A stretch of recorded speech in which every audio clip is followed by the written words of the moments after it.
सामने राजरत्न का जय भीम। आज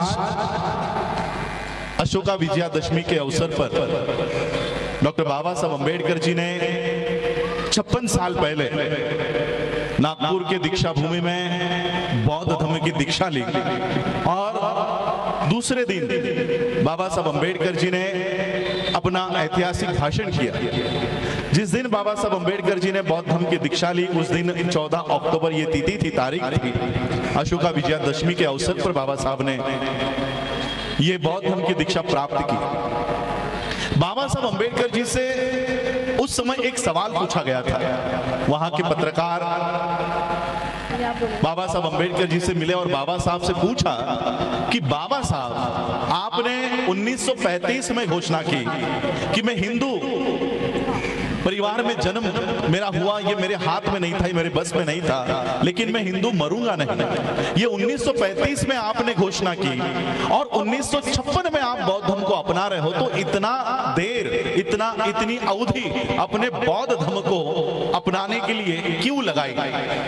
ये सवाल उन पत्रकारों ने बाबा साहब से पूछा। बाबा साहब अम्बेडकर जी ने जवाब दिया कि ये जो धर्म का काम है वो इतना आसान नहीं है। इस देश के लोगों को बौद्ध धर्म की ओर लेकर आना इतना आसान काम नहीं है। और आज मैं जब बाबा साहब अम्बेडकर जी के विषय पर पीएचडी कर रहा हूं, तब बाबा साहब अम्बेडकर जी ने इस देश के लोगों को किस तरह से बौद्ध धर्म के ऊपर, बौद्ध धर्म के मार्ग पर लेकर आए, ये संक्षिप्त में आप लोगों को बताना चाहता हूं। आज आप लोग यहाँ पर बौद्ध धर्म अपनाने के लिए आए हो। कुछ लोग तो ऑलरेडी बौद्ध होंगे, कोई लोग बाबा साहब को तो मानते हैं लेकिन बुद्धिज्म को नहीं मानते।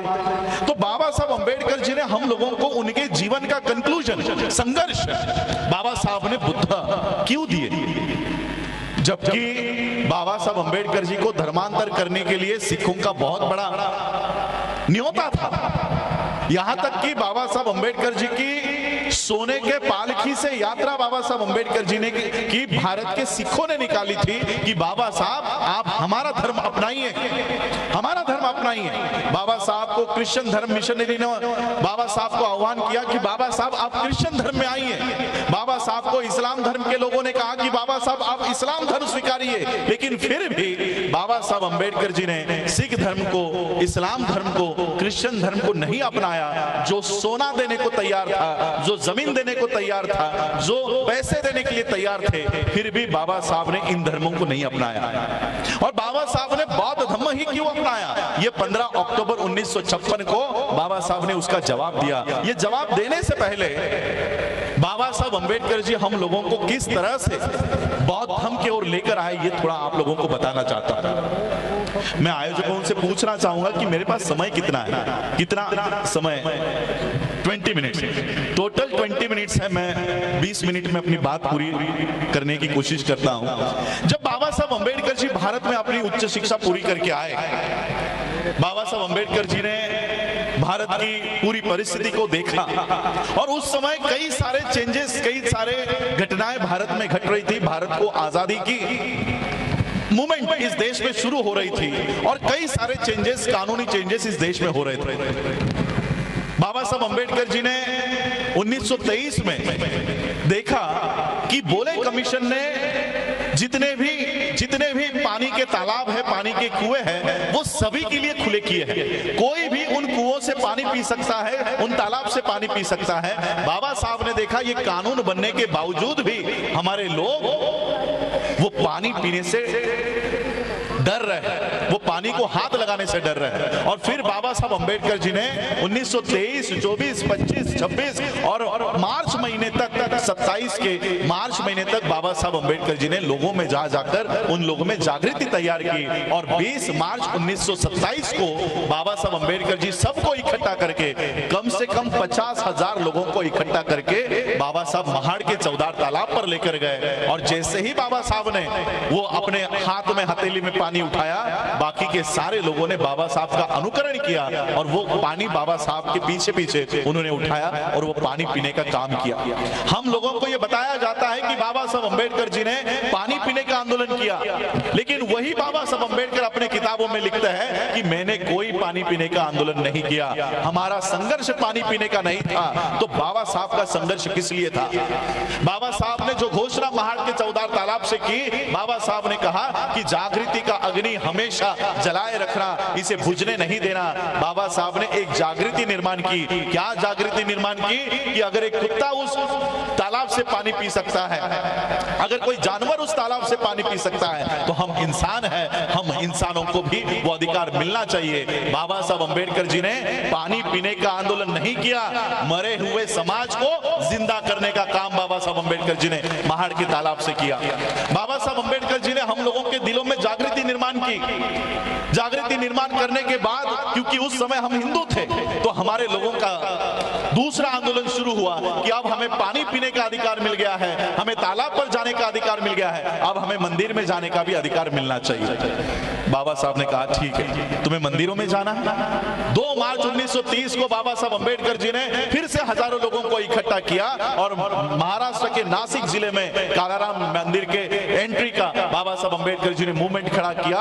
और जैसे ही बाबा साहब अम्बेडकर उस मंदिर में प्रवेश करेंगे, अंदर से बड़े बड़े दरवाजे बंद कर दिए गए और अंदर से पथराव हुआ। एक पत्थर आकर बाबा साहब को लगा और बाबा साहब लहूलुहान हो गए। और वहीं पर बाबा साहब ने कहा कि देखो, तुम अपने आप को हिंदू समझते हो, अगर तुम हिंदू होते तो ये मंदिर में हमें लेते।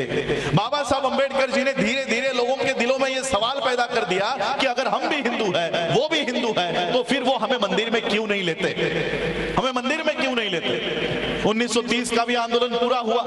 1930 के बाद 1931, 32, 33 में राउंड टेबल कॉन्फ्रेंस की शुरुआत हुई। और जब बाबा Saheb Ambedkar round table conference में गए, गांधी का वहां पर कहना था कि आजाद भारत में अछूतों को अगर वहां पर कोई भी अधिकार मिलता है तो ऐसी आजादी हमें नहीं चाहिए। गांधी का ऑफिशियल स्टेटमेंट है कि आजाद भारत में अगर अछूतों को अधिकार मिलते हैं तो हमें ऐसी आजादी नहीं चाहिए। बाबा साहब अम्बेडकर जी ने ये बातें समाज को लाकर बता दी। पूना पैक्ट का आंदोलन हुआ, पूना पैक्ट में बाबा साहब की सिग्नेचर हुई और फिर हमारे अधिकार छीन लिए गए। यानी जो लोग हमें हरिजन कहा करते थे, हिंदू कहा करते थे, वही हम लोगों को अधिकार देने को तैयार नहीं थे। और फिर इस देश का संविधान लिखने की जब तैयारी शुरू हुई, बाबा साहब अम्बेडकर संविधान सभा में गए, कितना संघर्ष हुआ वो हम सब जानते हैं। और जब बाबा साहब अम्बेडकर संविधान सभा में गए, बाबा साहब ने सिर्फ भारत का ही नहीं, पूरे दुनिया का, पूरे विश्व का सबसे बढ़िया संविधान बाबा साहब ने इस देश को निर्माण करके दिया।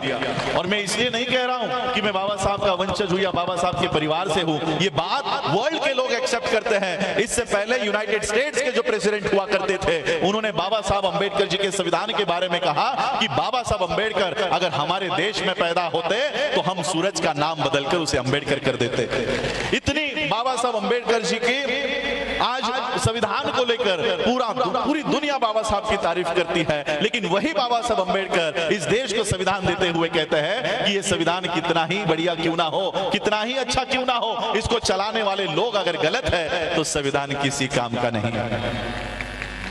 यूनाइटेड स्टेट का प्रेसिडेंट नेल्सन मंडेला, नेपाल के लोग बाबा साहब के संविधान को रेफर करते हैं, बाबा साहब के संविधान की तारीफ करते हैं। लेकिन वही बाबा साहब कहते हैं कि संविधान चलाने वाले लोग अगर गलत हो तो संविधान किसी काम का नहीं। बाबा साहब को पता चल चुका था कि संविधान मैंने सबसे बढ़िया बनाया है, लेकिन जिनके हाथों में दे रहा हूं वो नालायक है, वो देश को संविधान पर नहीं चलाएंगे, देश को संविधान पर नहीं चलाएंगे।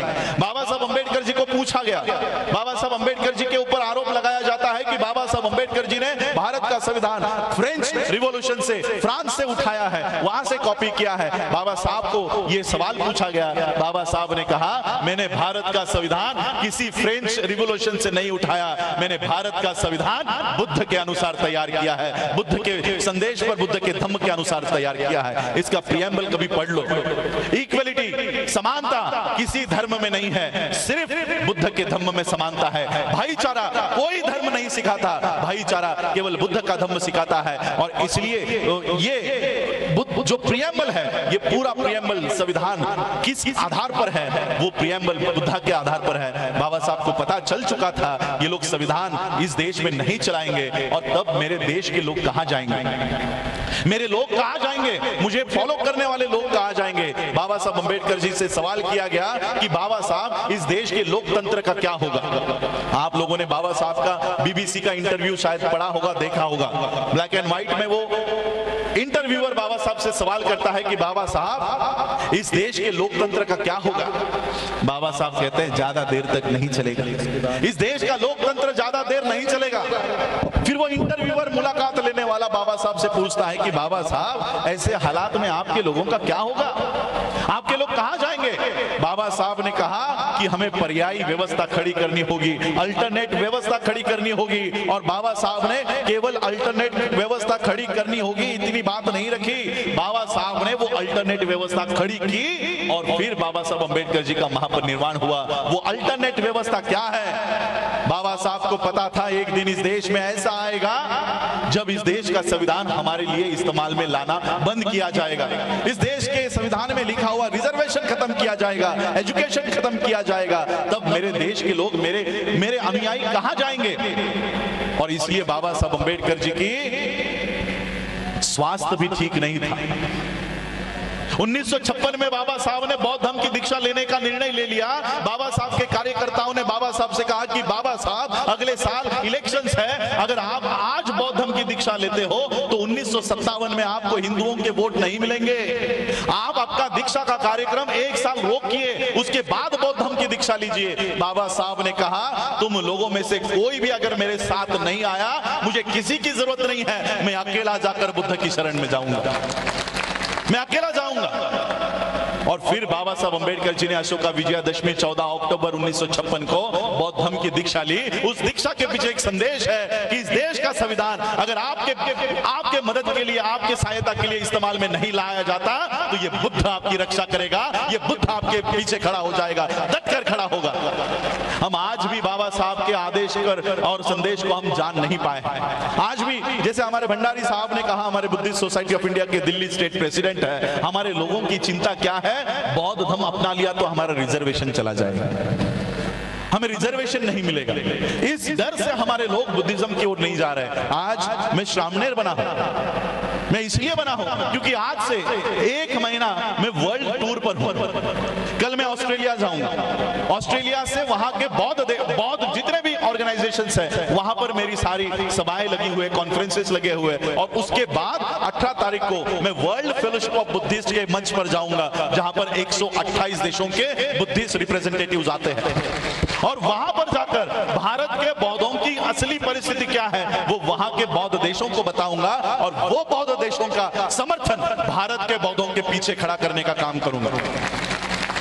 ये मार्ग बाबा साहब ने हमें बताया। जब बाबा साहब अंबेडकर जी ने बौद्ध धर्म की दीक्षा ली तब बाबा साहब ने कहा कि अब घर में बहुत हो गया, अब घर में बहुत हो गया, भारत में बहुत हो गया, अब भारत के बाहर जाकर दिखाओ और वहां से अपने अधिकार प्राप्त करो। बाबा साहब हमको इस वर्ल्ड से जोड़ कर गए, विश्व से, बौद्ध विश्व से जोड़ कर गए, लेकिन हम वहां पर जाने के लिए तैयार नहीं।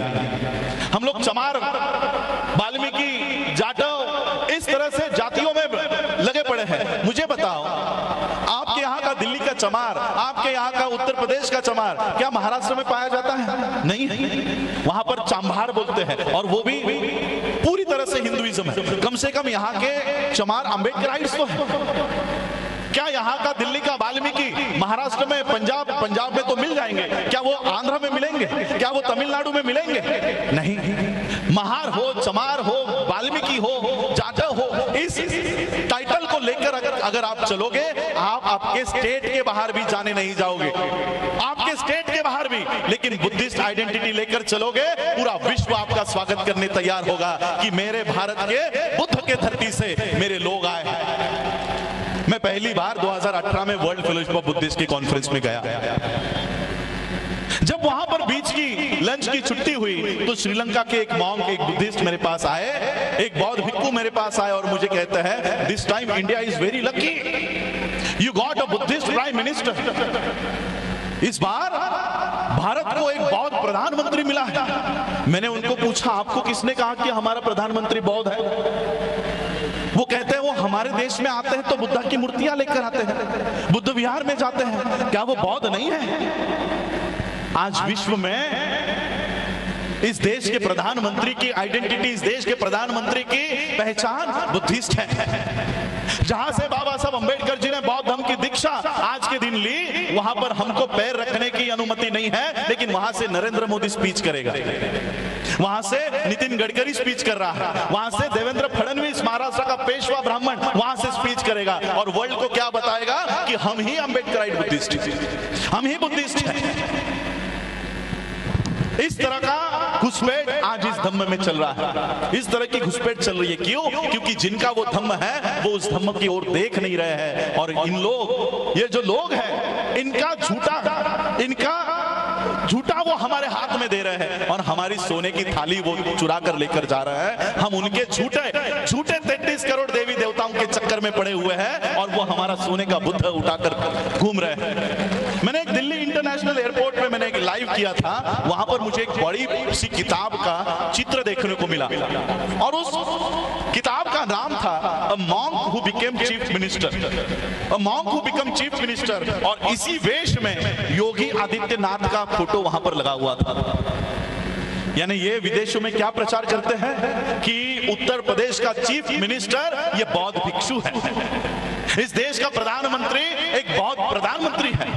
इस तरह का प्रचार कर करके वो सारे बाबा साहब ने आपको दिए हुए अधिकार वो चुरा कर लेकर जा रहे हैं और आपको महार, चमार, वाल्मीकि, जाठव और गडियारा, पता नहीं किस किस नामों से वो आपको संबोध रहे हैं। और इसलिए हम लोगों को बाबा साहब अंबेडकर जी ने जो बौद्ध धर्म के मार्ग पर हम लोगों को चलना सिखाया है, उसके ऊपर जाना हम लोगों को चलना, उसके ऊपर जाना सीखना चाहिए। बाबा साहब अंबेडकर जी ने हम लोगों को उस समय कहा था कि ये रिजर्वेशन के लिए अगर आप लोग बौद्ध धर्म की ओर आने से बच रहे हो, बाबा साहब अंबेडकर जी ने कहा कि रिजर्वेशन मैंने ही आप लोगों को दिया है, मैंने ही आप लोगों को दिया है, और ये मत समझो कि बौद्ध होने के बाद आपके अधिकार चले जाएंगे। बाबा साहब ने कहा आप बौद्ध बिंदास बौद्ध बन जाओ, आपके सारे अधिकार मेरे कोर्ट के खिस्से में सुरक्षित है। बाबा साहब ने हमारा वो प्रावधान कर रखा है। हम लोगों को ये सरकार, ये व्यवस्था ये डरा कर धमका कर रखी है कि अगर आपने हिंदू धर्म का त्याग किया तो आपके अधिकार चले जाएंगे, आप लोगों के अधिकार चले जाएंगे। और इसलिए हम लोगों को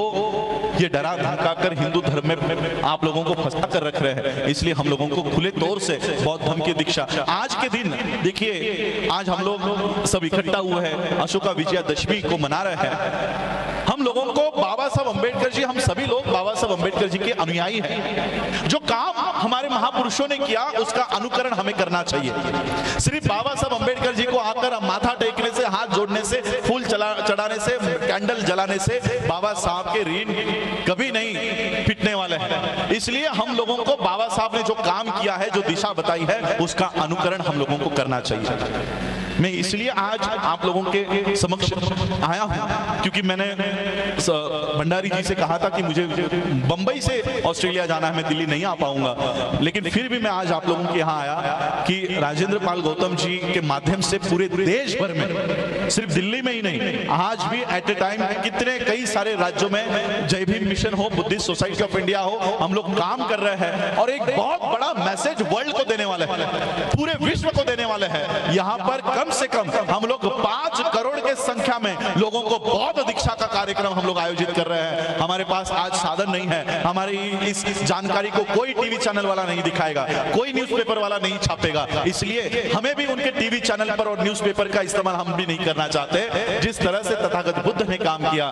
2 पैरों के बलबूते पर, एक गले के बलबूते पर उन्होंने उनका धम्म, उनका संदेश पूरे विश्व में पहुंचाया। हम भी रोज एक एक गांव में जाकर ये संदेश लोगों तक पहुंचाएंगे और बाबा साहब अंबेडकर जी का ये कारवां और आगे लेकर जाएंगे और पूरे विश्व के सामने हम इस देश के असली बुद्धिस्ट है ये लोगों को जाकर बताएंगे और बौद्धों की एक स्वतंत्र व्यवस्था इस देश में खड़ी करने की कोशिश हम करेंगे।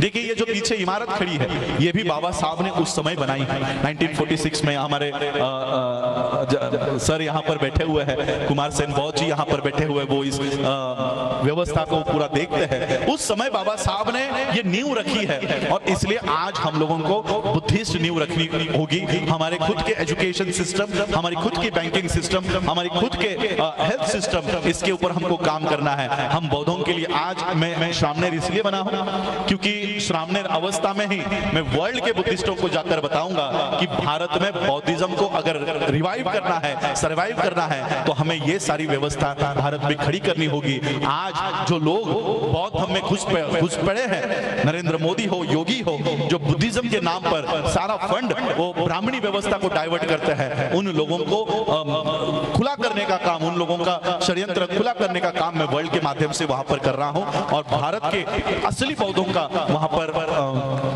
सब लोग हम वहां पर पहचान बनाने का काम कर रहे हैं। तो आप सभी लोगों का स्वागत है। आज आप लोग बौद्ध धर्म की दीक्षा यहाँ पर लीजिए और अपने आप को ऑफिशियली बुद्धिस्ट डिक्लेयर कीजिए। आपका कोई रिजर्वेशन नहीं जाएगा। और रिजर्वेशन के बारे में मैं बताना चाहता हूँ, निर्मला सीतारमण का नाम आपने सुना है, इस देश की फाइनेंस मिनिस्टर है। उसने एक 1.5 साल पहले अनाउंस कर दिया है कि देश के सारे पब्लिक सेक्टर हम बेचने वाले हैं, 2 साल में बेचने वाले हैं। एयर इंडिया बेच दी, कई सारे बैंक बेच दिए हैं, कई सारे बैंक खत्म हो गए हैं। अब कई सारे जितने भी पब्लिक सेक्टर है, रेलवे बेच रहे हैं। जहां पर हमारी नौकरियां हैं वहां की सारी व्यवस्था ये बेच रहे हैं। संसद में ये सवाल उठा कि आप सब पब्लिक सेक्टर बेचने वाले हो तो रिजर्वेशन प्राइवेट सेक्टर में मिलेगा या नहीं। संसद ने क्लियर किया कि प्राइवेट सेक्टर में रिजर्वेशन नहीं मिलेगा, यानी पब्लिक सेक्टर खत्म, प्राइवेट सेक्टर में रिजर्वेशन नहीं। अब जिस रिजर्वेशन के लिए आप जातियों को छोड़ने को तैयार नहीं थे, अब वो नौकरियां ही नहीं बची। अब आपके पास कोई दूसरा मार्ग नहीं है। जातिगत आरक्षण लेने के बजाय